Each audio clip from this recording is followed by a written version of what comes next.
صلى الله على محمد صلى الله عليه وسلم صلى الله على محمد صلى الله عليه وسلم صلى الله عليه وسلم. بسم الله الرحمن الرحيم. الحمد لله والصلاة والسلام على رسول الله وآله وصحبه ومن اهتدى بهداه. أما بعد.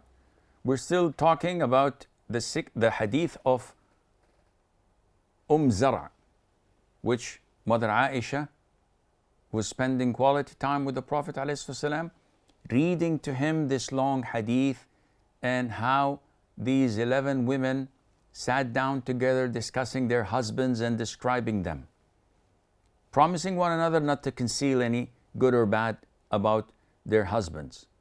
So the sixth one said, if my husband eats, he consumes and mixes all sort of food. And if he drinks, he swigs all the contents of the bowl. And if he lies down, he sleeps and he wraps himself up, and he does not feel with the palm of his hand to detect his wife's sorrow. This woman is saying that her husband is a heavy eater. He consumes everything in the house. He drinks everything. And the sad thing is, after doing this, he just takes a corner and sleeps. He never touches his wife to check whether she's fine or sick, whether she's happy or sad. He never checks on her. And some scholars say that he's impotent, in the sense that he has no feelings for women.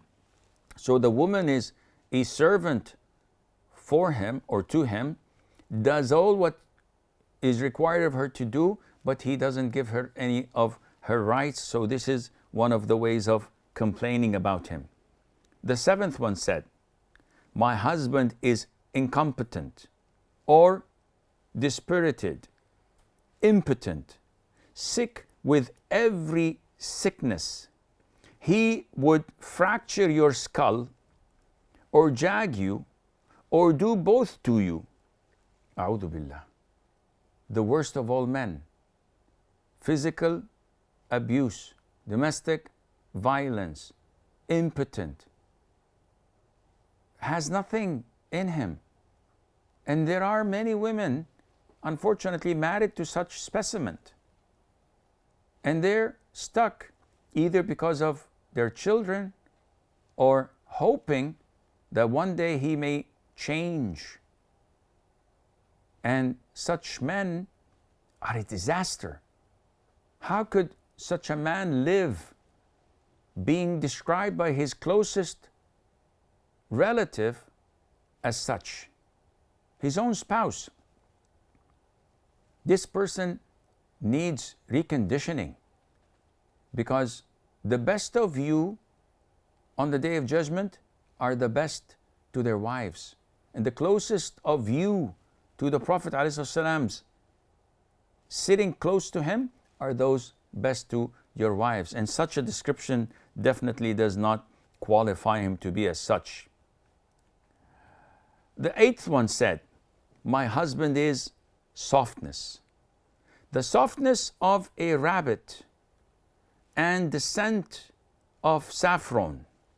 Meaning that, what can I do? The guy is tremendously excellent in the way he looks, the way he touches, the way he smells, takes good care of himself, of his hygiene.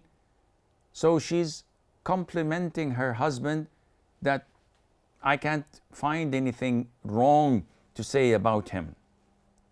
The ninth one said, my husband is a lofty status, of tall stature, of splendid hospitality, the neighbor of the club house, meaning that he comes from a good lineage, he has an excellent reputation, he is so generous that all the people in the city and in the neighborhood would come to be hosted in his house because of his well-known generosity.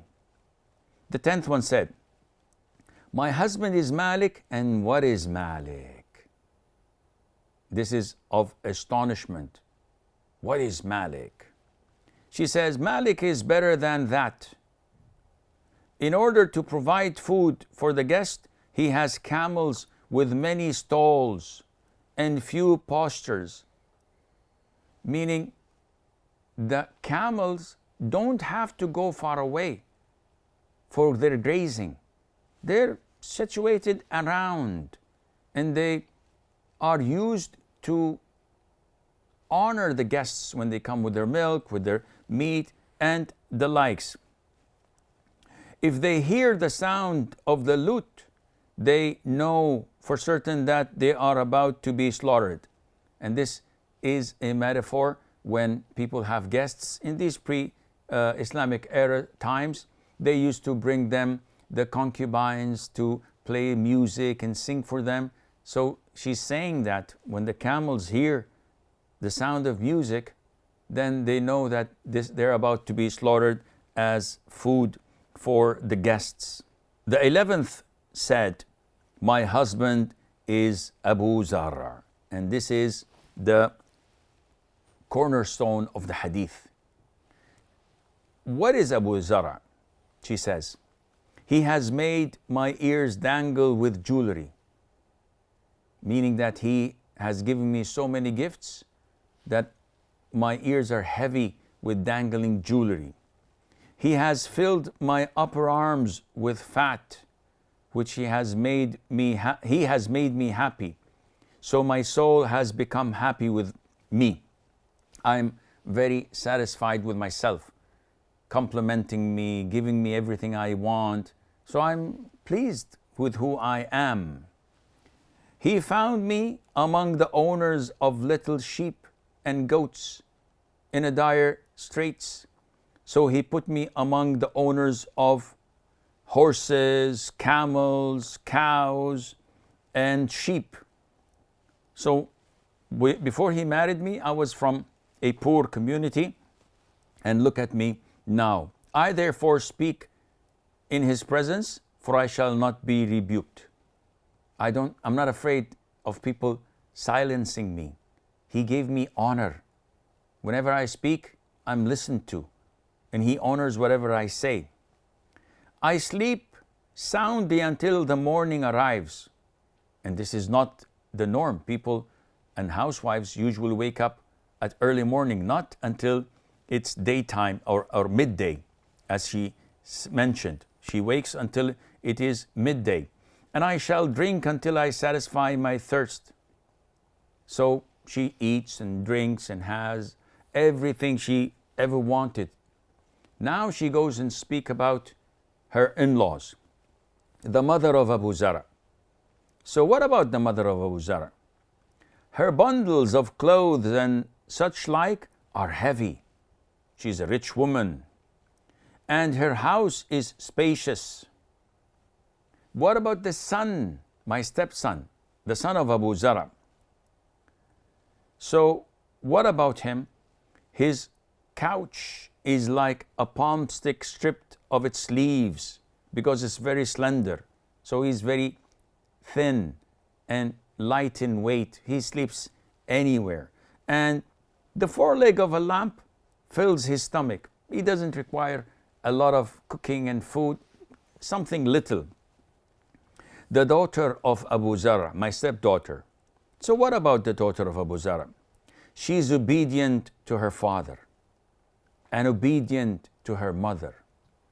And she fits perfectly into her clothes, and she is the rage of her female neighbor, that is her co-wife, meaning that she's a good dresser, she is fit in her physique, symmetrically nice, and she would put her co-wife, if she was married to a man with two wives, in rage because of her perfection and beauty. The maidservant of Abu Zara. So now she's talking about domestic helpers. What about the maidservant of Abu Zara? She does not broadcast our speech, and this is one of the biggest shortcomings of a maid. She doesn't broadcast our speech. Our secrets are intact. Nor does she scatter our provisions. She doesn't eat our food and give it away. Nor does she fill our home with treachery and slander. She said Abu Zar went out while the millskins were being churned, meaning that he went out in the early morning. And so he encountered a woman accompanied by 2 of her children, like a pair of lynx. They were playing below her waist with a couple of lumps shaped like pomegranates. He therefore divorced me and married her, meaning that this woman, who was fertile and had 2 young boys and her body was perfect, he liked her. So he divorced Zara and married this woman. So I married a nobly generous man after him. He rode a sturdy horse and held a spear, so he was a brave warrior. He endowed me with rich benefits and gave me a couple of every perfume. He said, eat, Zara, and feed your relatives. So he was generous. He gave me everything and honored me. Now, this man told her to use whatever he gives her to spread it among her own relatives so that she would be also considered to be generous. Zara said, yet even if I collected everything that he gave me, it would not amount to the smallest of the vessels of Abu Zara. Look at the love she had for her ex, who honored her and gave her everything. She said, whatever this second husband of mine had given me, it would not amount to the smallest of vessels of Abu Zara. Aisha said, may Allah be pleased with her, the Prophet of Allah sallallahu alaihi wasallam said to her, I have been to you as Abu Zara was to Zara. So now the Prophet is saying in a gesture of love and compassion, I am to you, Aisha, exactly how Abu Zara honored his wife Zara before he divorced her. Yet I do not divorce. Meaning I will be as good as you've described Abu Zara to be to his wife, with the difference that I do not divorce.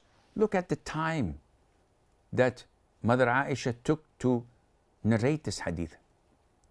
And the Prophet is listening and understanding. And not only that, he reciprocated by reversing it and complimenting his wife and saying to her, I'm to you in the love and compassion as Abu Zara was to Zara. هذا والله أعلم ونسبة العلم إليه أسلم وصلى الله وسلم وبارك على نبينا محمد. صلى الله على محمد صلى الله عليه وسلم صلى الله على محمد صلى الله عليه وسلم صلى الله عليه وسلم.